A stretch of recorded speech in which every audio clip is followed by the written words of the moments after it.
So thinking of your lower lip going, sliding above your top lip. So you've got this is your lower lip. It's coming, so you've got a gap between your teeth. And then you do that so the air can move up. And then when you bring the lower lip back, the relative position of your lower lip means the air can shoot down there, right? So that's all we're doing. We're just changing the air direction by moving the lower lip, not the top lip really. That stays pretty still. Okay, so on the flute, you can bend the note.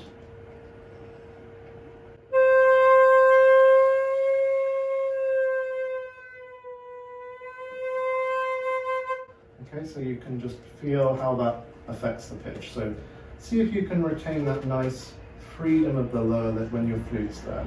So you're not changing anything. Okay, let's have a go. And what do you think might restrict that free movement? Tense jaw. A tense jaw. That's my biggest problem. Okay. I do it once I put the flutes up there, it doesn't seem to have as much movement as when the flute's not there. Right, yeah. So that's something that you I'm have pressing to... against it too much. Yeah.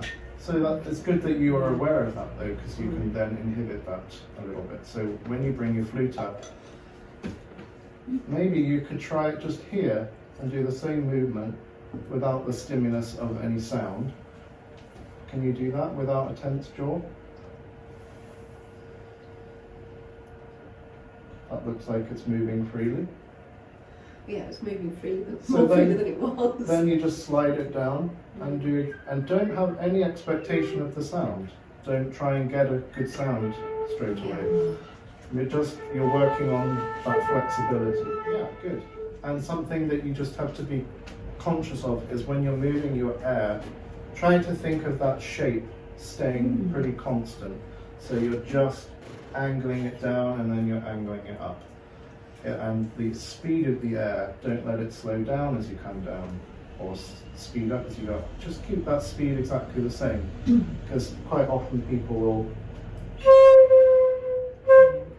open up and just relax as they drop, and they don't really get the sound going down there.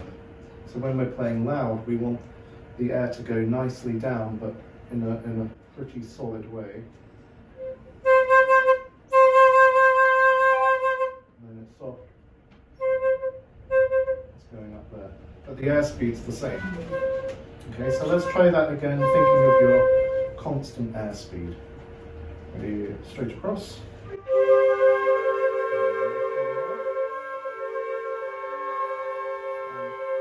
Just breathing where you need to. And what else might inhibit the free movement of that lower lip? Put your neck's doing as well. Yeah. Yeah. Yeah, just like we talked about at the beginning. Yeah. So if you're like this, your air's going mostly that way. Yeah, but then you're all constricted. And then you're constricted, yeah. Yeah. So all those muscles leading into here are tightened and they can't move. What about the lips themselves? Yeah. How smiley or... Yeah. So you don't have to force too much. But Yeah.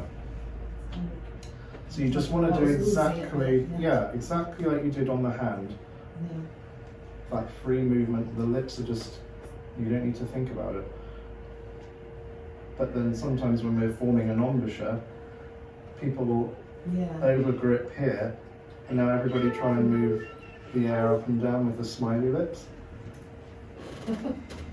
It's very difficult. So that's why we have to be more released there than we might otherwise think.